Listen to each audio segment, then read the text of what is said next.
தானியேலின் புஸ்தகம் அதிகாரம் 1. யூதாவின் ராஜாவாகிய யோயாக்கீம் அரசாண்ட 3ஆம் வருஷத்திலே பாபிலோனின் ராஜாவாகிய நேபுகாத் நேச்சார் எருசலேமுக்கு வந்து அதை முற்றுகை போட்டான். அப்பொழுது ஆண்டவர் யூதாவின் ராஜாவாகிய யோயாக்கீமையும் தேவனுடைய ஆலயத்தின் பாத்திரங்களில் சிலவற்றையும் அவன் கையில் ஒப்பு கொடுத்தார். அவன் அந்த பாத்திரங்களை சினேயார் தேசத்தில் உள்ள தன் தேவனுடைய கோவிலுக்கு கொண்டு போய் அவைகளை தன் தேவனுடைய பண்டசாலைக்குள் வைத்தான்.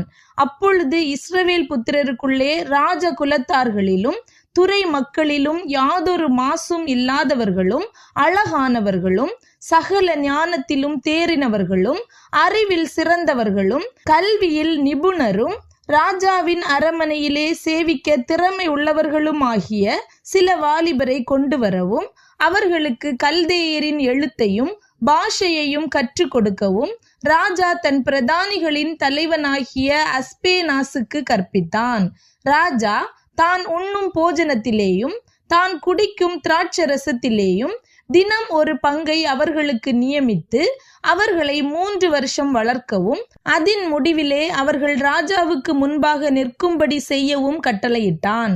அவர்களுக்குள் யூதா புத்திரராகிய தானியேல், அனனியா, மீஷாவேல், அசரியா என்பவர்கள் இருந்தார்கள். பிரதானிகளின் தலைவன் தானியேலுக்கு பெல்தேஷாத்சார் என்றும், அனனியாவுக்கு சாத்ராக் என்றும், மீஷாவேலுக்கு மேஷாக் என்றும், அசரியாவுக்கு ஆபேத் நேகோ என்றும் மறுபெயரிட்டான். தானியேல் ராஜாவின் போஜனத்தினாலும் அவர் பானம் பண்ணும் திராட்சரசத்தினாலும் தன்னை தீட்டுப்படுத்தலாகாதென்று தன் இருதயத்தில் தீர்மானம் பண்ணி கொண்டு தன்னை தீட்டுப்படுத்தாதபடி பிரதானிகளின் தலைவனிடத்தில் வேண்டிக் கொண்டான்.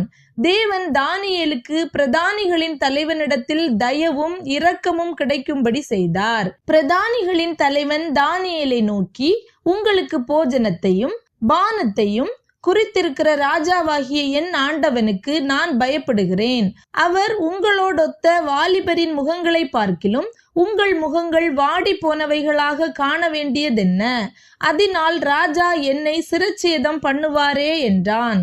அப்பொழுது பிரதானிகளின் தலைவனாலே தானியேல், அனனியா, மீஷாவேல், அசரியா என்பவர்கள் மேல் விசாரிப்புக்காரனாக வைக்கப்பட்ட மேல்ஷார் என்பவனை தானியேல் நோக்கி, 10 நாள் வரைக்கும் உமது அடியாரை சோதித்து பாரும்.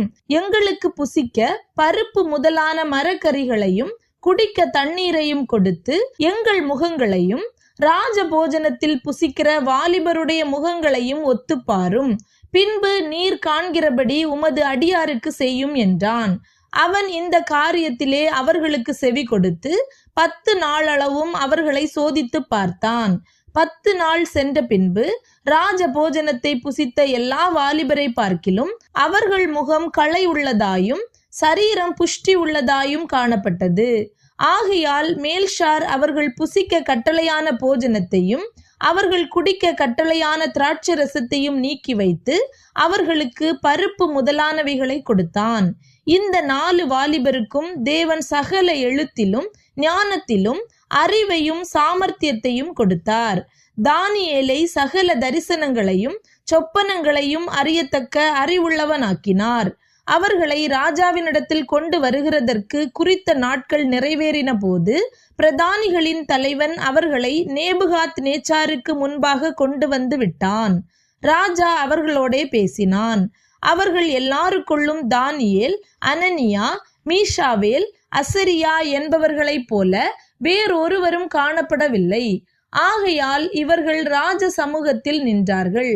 ஞானத்துக்கும் புத்திக்கும் அடுத்த எந்த விஷயத்தில் ராஜா அவர்களை கேட்டு விசாரித்தானோ அதிலே தன் ராஜ்யம் எங்குமுள்ள சகல சாஸ்திரிகளிலும் ஜோஷியரிலும் அவர்களை 10 மடங்கு சமர்த்தராக கண்டான். கோரேஸ் ராஜ்யபாரம் பண்ணும் 1ஆம் வருஷம் மட்டும் தானியேல் அங்கே இருந்தான்.